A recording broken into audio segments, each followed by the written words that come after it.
Members of the Nisga'a Nation are celebrating Hobiyee, the Nisga'a New Year, marking the last crescent moon in February. Our Wawmeesh Hamilton spent time with the community ahead of 2 days of dance and feasting at the P&E, and he joins us from there. Wawmeesh, what is it like to be there?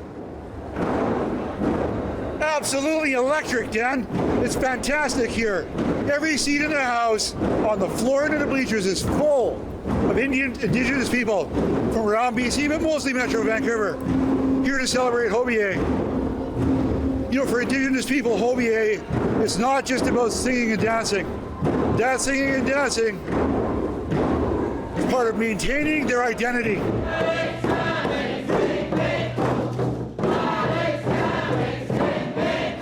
They come from the Nass Valley in northern BC.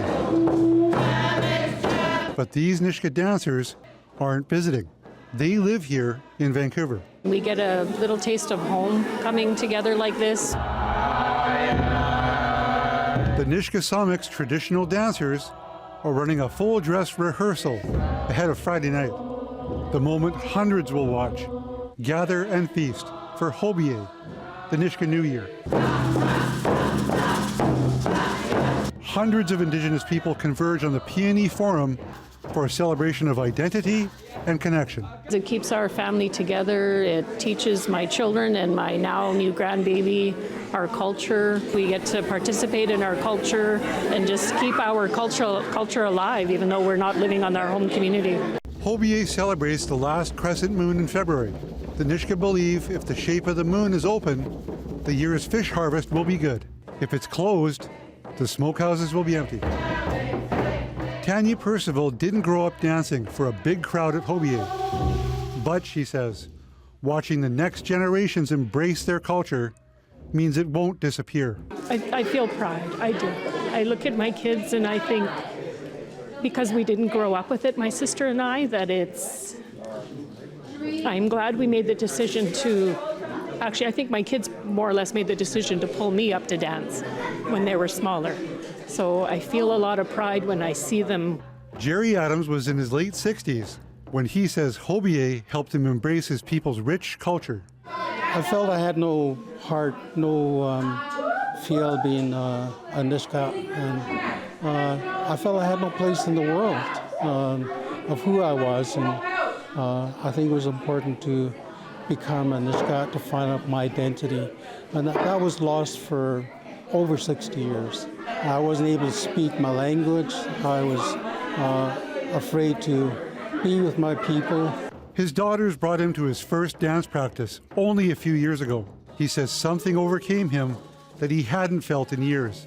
Initially, I was not willing to go, and I was afraid to do that. But as my heart was feeling more like a Nisga'a, I felt that was important to start learning my drumming and dancing in my language.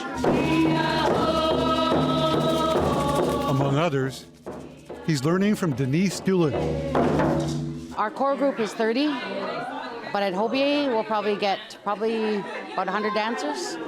She remembers when Hobiyee was held at the Friendship Center at Commercial in Hastings in the mid-1990s. It's grown so big, year after year, they keep renting bigger venues.